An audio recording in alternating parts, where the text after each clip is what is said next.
খুনি তারেক জিয়ার যেই পিতা ছিলেন জিয়াউর রহমান, সেও এক খুনি। আমি এ কথাটা প্রায় টাইমেই বলি যে খুনির জন্মে খুনিই হবে।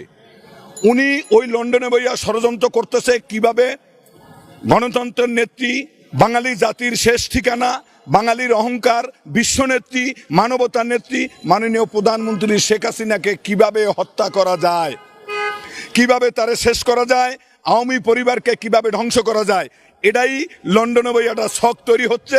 যেই লন্ডনের শখ সর্বপ্রথম খালেদার কাছে পৌঁছে, সেই বেগম খালেদা জিয়ার কাছে পৌঁছার পরে উনি এইগুলা কি করছেন, বিএনপির যারা অসাধুক নীতি নির্ধারক তাদের কাছে পৌঁছাই দিয়েছেন।